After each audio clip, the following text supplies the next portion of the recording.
मुझसे सवाल करते हो, मुझसे पूछते हो ना कि तुम सीढ़ी कब आओगे, तो मैं आज तुम्हें सीढ़ी का रहस्य ही बता देता हूँ। तुम सीढ़ी आओगे, बहुत जल्दी आओगे, लेकिन उससे पहले मेरी एक बात सुन लो। तुम्हें समझ आ जाएगा कि सीढ़ी आना और ना आना दोनों में क्या फ़र्क है। जो बच्चे सीढ़ी आते हैं वो मुझ तक पहुँच जाते हैं, आसानी से पहुँच जाते हैं।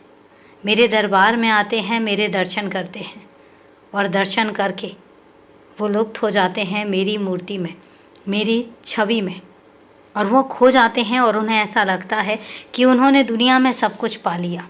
ये है भी, और ऐसा सच भी है, क्योंकि सीढ़ी में आकर सीढ़ी का जो माहौल है, सीढ़ी का जो वातावरण है, उसमें खोकर तो देखो। एक बार खोगे तो ज़िंदगी भर के लिए बार बार आने का दिल करेगा। मैं मानता हूँ कि जो बच्चे सीढ़ी आते हैं वो बेहद ही किस्मत वाले होते हैं, बहुत किस्मत वाले होते हैं, जिनको सीढ़ी में आना नसीब में लिखा होता है। अब बात आती है कि मेरे उन बच्चों की जो सीढ़ी नहीं आ सकते। कोई भी मजबूरी हो सकती है, मजबूरी हो सकती है कि उनके पास इतना पैसा ना हो कि वो सीढ़ी तक पहुंच सके। मजबूरी हो सकती है कि उनकी स्वास्थ्य उनको आज्ञा ना देता हो, स्वास्थ्य उनको वहाँ तक लाने में असमर्थ हो, ये भी हो सकता है।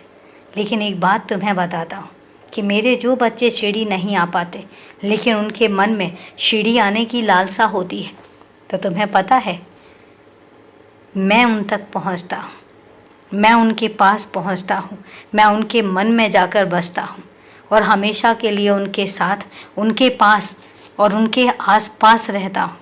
मैं उन्हें कभी अकेला नहीं छोड़ता। तो इतना समझ लो कि जो बच्चे सीढ़ी पहुँच गए वो किस्मत वाले हैं, बहुत किस्मत वाले हैं। लेकिन जो बच्चे सीढ़ी नहीं आ पा रहे हैं, अगर उन्हें लगता है कि वो किस्मत वाले नहीं हैं, तो मैं एक बात बता देता हूँ कि वो किस्मत के बहुत धनी हैं, क्योंकि उन तक तो मैं पहुँचा हूँ। बात तो मिलन की है, बात तो मिलने की है, मिलाप की है, एक दूसरे को देखने की है, एक दूसरे से मिलने की है।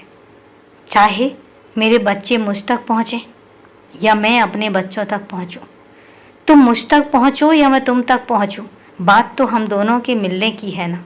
कहीं भी मिलो, सीढ़ी में मिलो या तुम्हारे घर पर मिलो या कहीं भी मिलो, लेकिन मैं तुमसे मिलता रहूँगा। एक बात याद रखना, मैं तुम्हें अकेला छोड़ ही नहीं सकता, क्योंकि तुम मेरे बच्चे हो और माता पिता कभी अपने बच्चे को अकेला नहीं छोड़ते। इसलिए कभी अपने आप को अकेला महसूस भी मत करना। खुश रहो, हमेशा खुश रहो और हमेशा मुस्कुराते रहो।